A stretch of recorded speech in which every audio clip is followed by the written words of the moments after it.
on earth do you think Ernest Holmes meant when he said that we must develop the faith of God rather than faith in God? Is he telling us that the infinite presence and intelligence and power of the universe has to have faith? It seems like a rather mystical idea from the science of mind, which of course is the philosophy that we teach from, that was written by Ernest Holmes, the founder of Centers for Spiritual Living. And he says we must develop the faith of God. But that's not usually the way we hear that, is it? We usually hear faith in God. I have faith in God. And it sounds like a subtle distinction, faith in, faith of. But we're going to explore that a little bit today in my talk. Do you have the faith of God, or do you have faith in God? Now, one of the first things that we learn when we begin studying the science of mind is heaven is within. The kingdom of heaven is within. Spirit lives within us, right? That's one of the first things that we learn.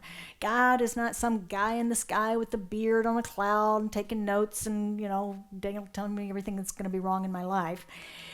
We learn that we are each individualized expressions of the divine, that we all come from the same source. We all come from the same source.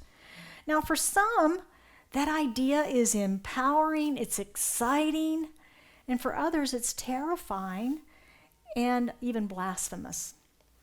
Well, for me, when I first started learning the teaching, it was a bit on the blasphemous side, because the teaching that I was raised in said that God was the guy in the sky, right? And that it was outside of myself. And who was I to think that spirit could live within me, right? So it was somewhat blasphemous for me. But as I continued to study and grow and expand in that teaching, I began to see the truth of it. I began to recognize the truth of that. And when I finally got comfortable with God in me, as me, through me, right? I finally began to get comfortable with that. Then I began to recognize that I didn't need an intermediary. I didn't need anything between me and God, because God was right here. I didn't need anything to access it. It's right here in me, as me, through me. So I didn't need the man Jesus to get to God. I didn't need a priest to get to God. I didn't need crystals or rituals or anything else to get to God. It was right here. All I had to do was go within, right? All I had to do was go within. As I continued my studies, I found myself in a practitioner class, learning to be a practitioner of religious science. And as I did, that's where I first came across this saying of the faith of God. And it was made very clear in that class that there's a huge distinction between the faith of God and faith in God. Ernest Holmes tells us in The Science of Mind, if we are to have an active faith, the faith of God, instead of merely a faith in God, our thoughts must be centered in universal mind. He's suggesting that this idea of active faith is faith of God. And the way to achieve this is to stay centered in this indwelling presence. To stay centered in the indwelling presence. Have you ever heard the saying, faith without works is dead? Yeah, that's a Bible thing, right? We've probably all heard that. And what it means is that we must take action on our faith.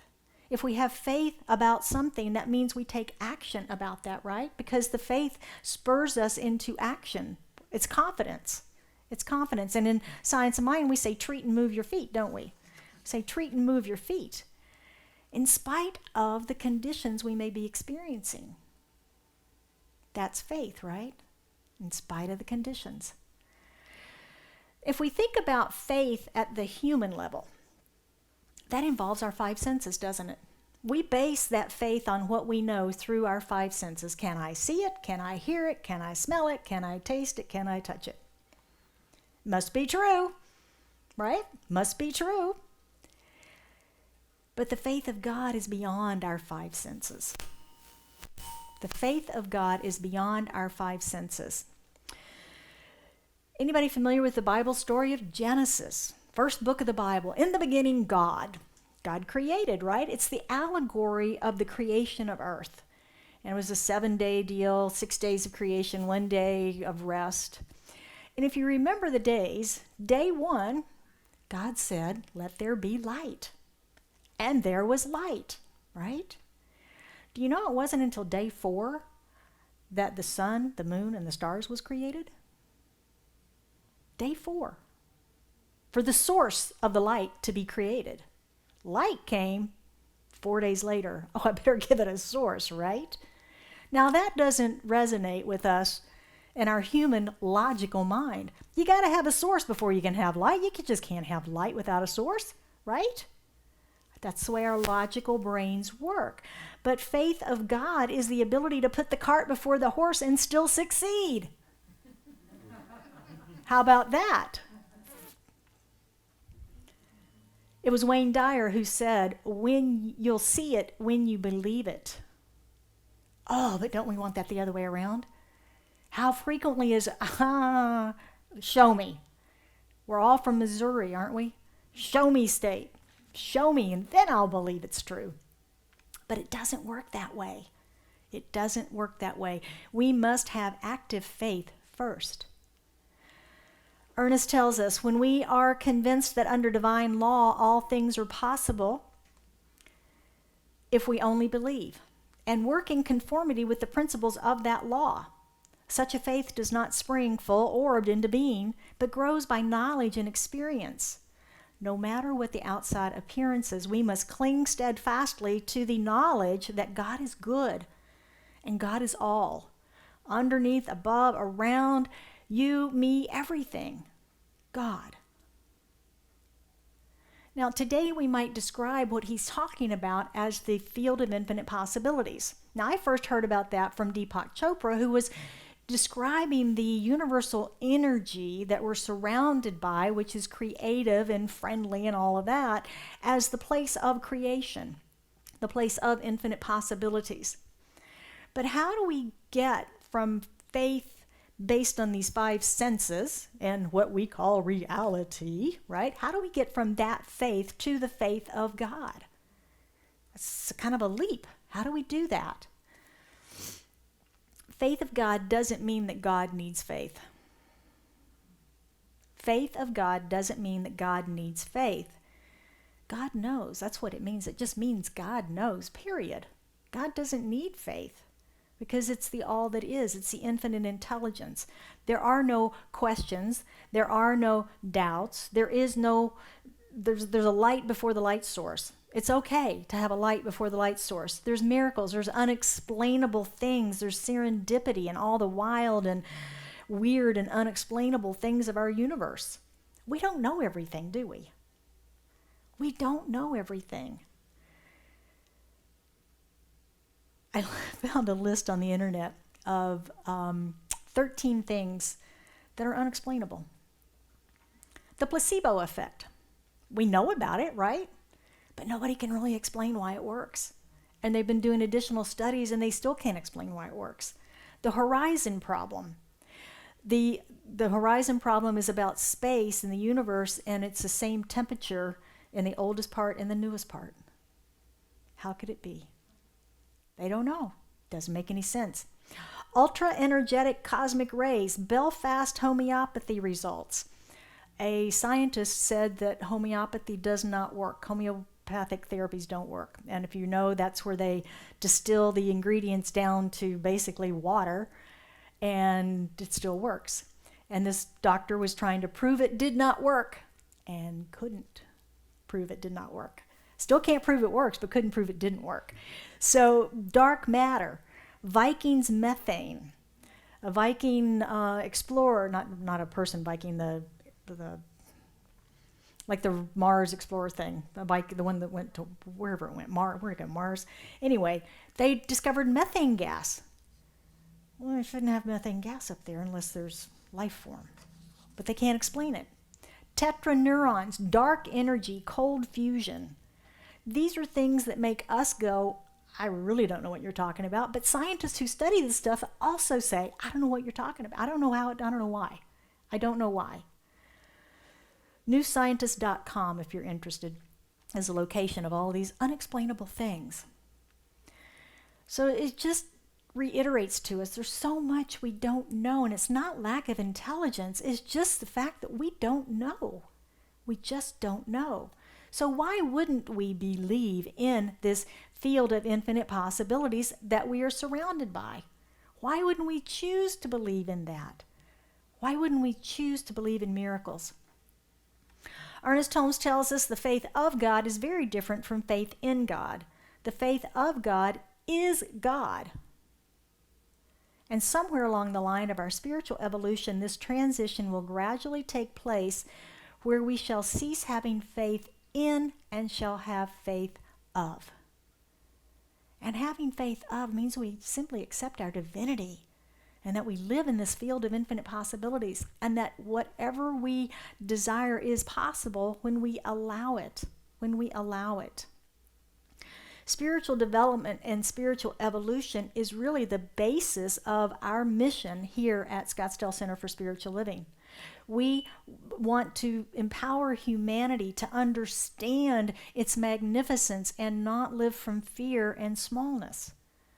And we do that through teaching these principles. It's what Jesus taught 2,000 years ago. It's said that one day the disciples were complaining to Jesus and saying, "Hey, this stuff doesn't work. Stuff doesn't work. You can heal, but we can't heal. You've got some magic juju going on that we don't have." And he's like, you can see him bonking his head and just going, "Dudes, I've been with you for 3 years, right? Come on." He says, "Nope, you lack faith." I went, no, we got faith in God.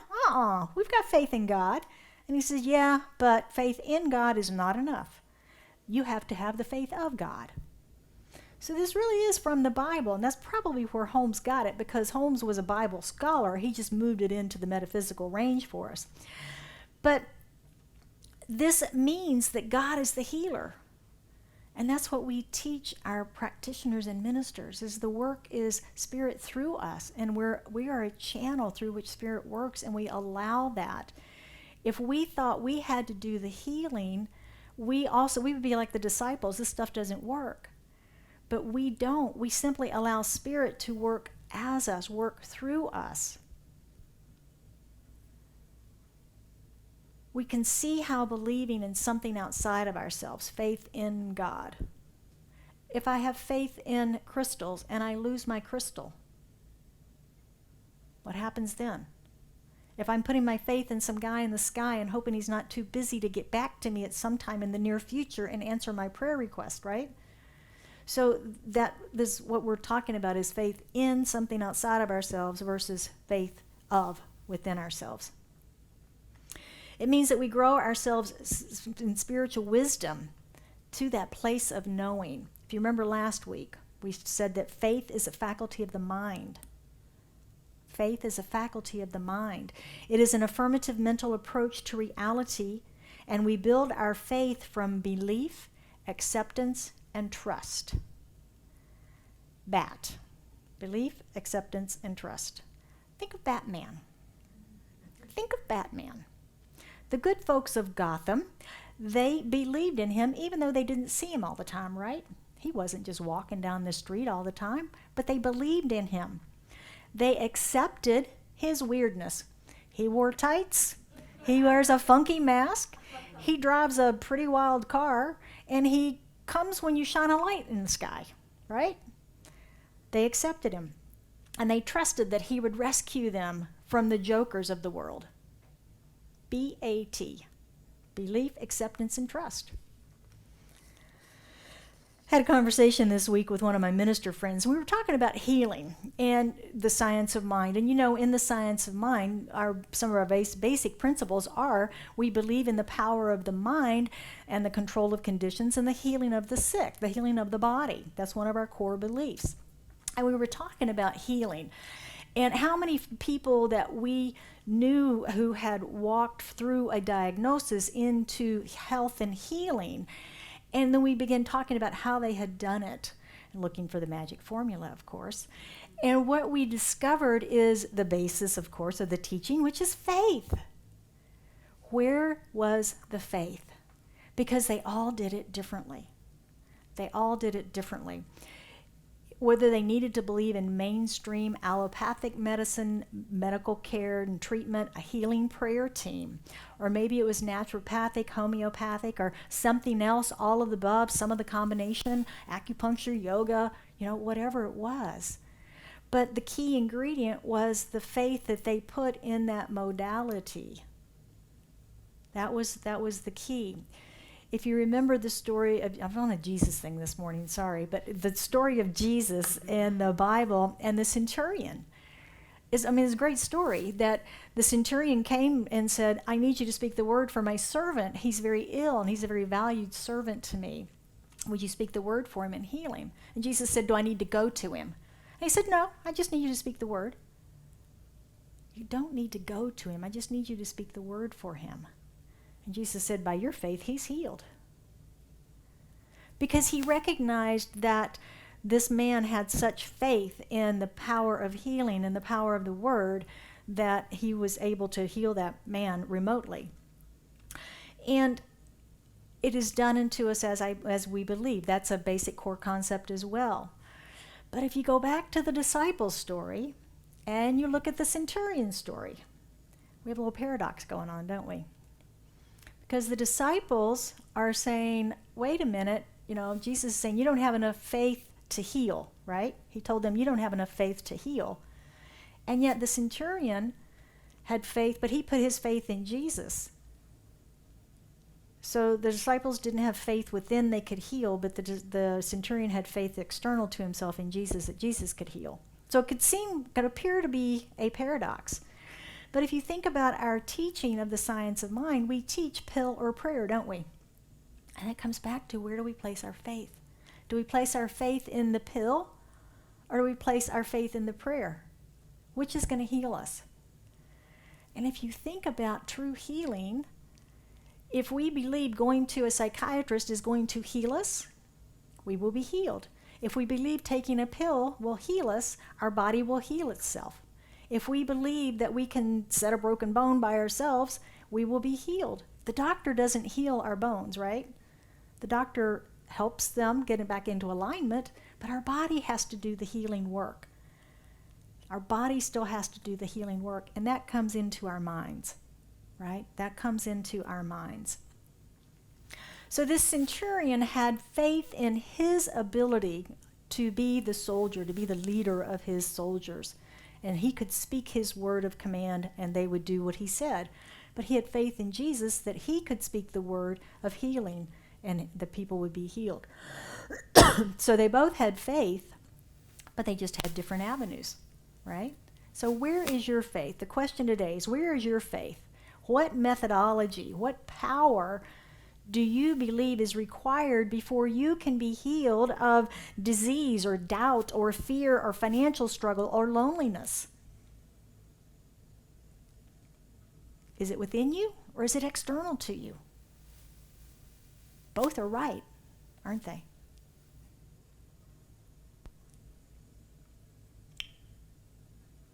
But recognize in that we are setting our own limits, aren't we?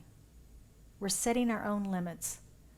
Oh, well, okay, I need to go into therapy, and I'm not bashing anything, by the way. I need to go into therapy, and it's going to take X. It's going to take me 3 years to get through it. Or I need to go through X treatment, and it's going to be 16 weeks. I have a friend who had an accident and was in a bad accident, was in a wheelchair, and they told her it would be 11 weeks before she could get out of the wheelchair. 9 weeks later, she's up and walking, and they said, you're a miracle. She used the power of her mind every day, seeing herself getting up, seeing her bones heal. So we can set the timeline. She didn't like the 11 weeks. She liked the 9 weeks, so she set a 9-week goal for it.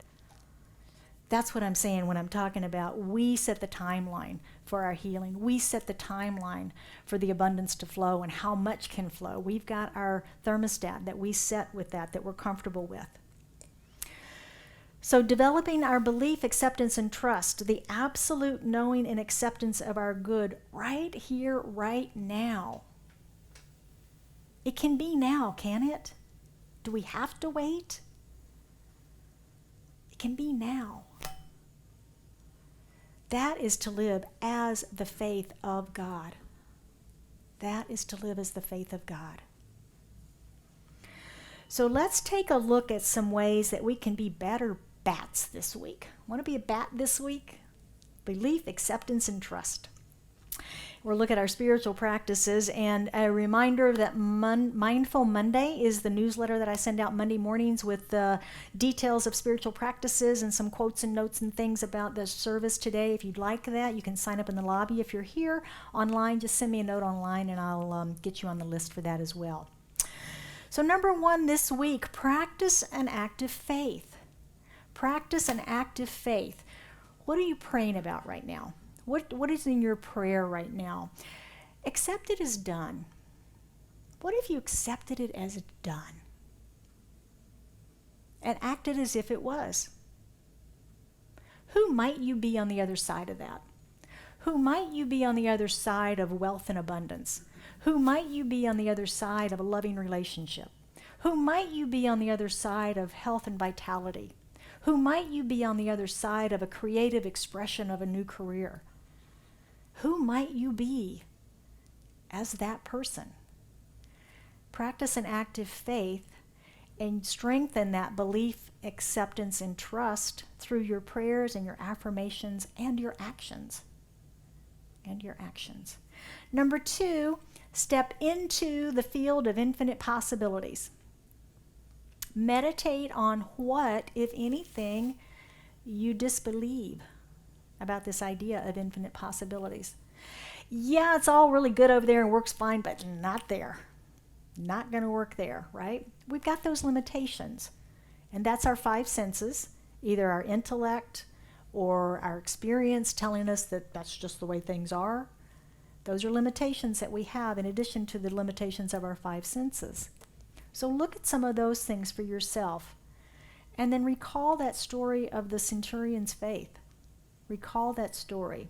And where is your faith? Where is your fear? And as you practice stepping into the field of infinite possibilities, I'm going to invite you right now to step into your imagination and imagine a movie theater. Remember those? Remember movie theaters? Well, imagine it's, May 25th, 1977. Do you know what was coming out? Star Wars. Yeah. And we go in and we sit down and the lights go down and the music comes up. And remember that first scroll that comes across? It's the white letters that goes out into infinity. And you're trying to read it long ago and far away in another galaxy. And it's exciting. And we don't know what's coming next. And we've heard great things about this new technology that they're going to be showing us in this movie. And oh my gosh, and the music is wrapping around us and it's just awesome. Welcome to the field of infinite possibilities. We can suspend our belief in a movie. We can do it in real life. Step into the field of infinite possibilities. See what's possible for you. And number 3 is BAT. B-A-T. Follow the BAT signals this week. Belief, acceptance, and trust. Journal each of those things. What do I believe? What am I accepting? What am I not accepting? What am I trusting? What am I not trusting? Where am I not trusting the universe? Where am I not trusting God? Journal on that and see where you're letting the jokers of the world scare you, the penguins punish you, and the riddlers confuse you, okay? Build your faith muscle and become your own caped crusader. Belief, acceptance, and trust is the faith of God.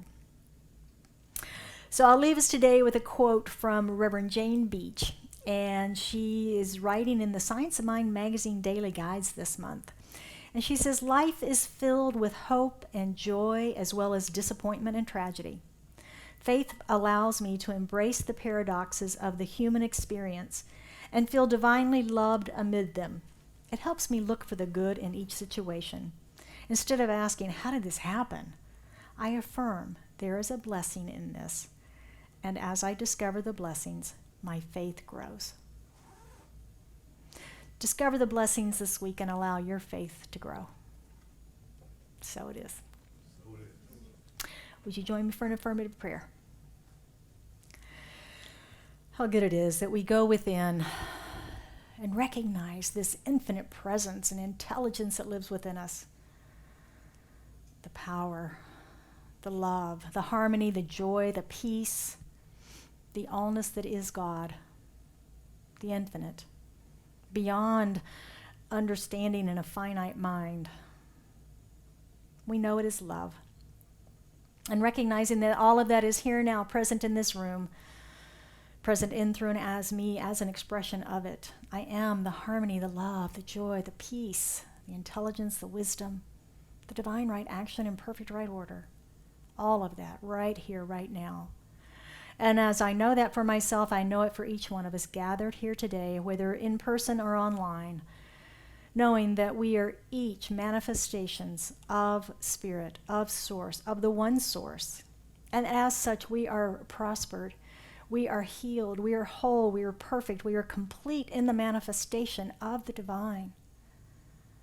No matter the circumstances at this moment, this brief moment and second in time,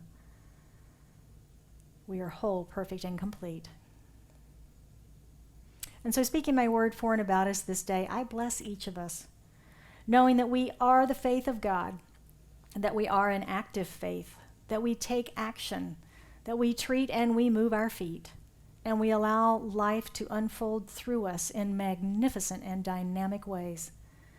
Whatever that desire may be, as we lift that into our hearts and into this prayer right now, we know that whatever needs to be healed is healed, revealed is revealed. Whatever needs to flow as prosperity or information or clarity, that there is balance and harmony, whatever the need, whatever the desire, that it is made manifest in this moment. And so it is with a grateful heart that I accept this manifestation as I release this into the activity and the action of law, knowing that it is done and it is so. And we affirm together, and so it is.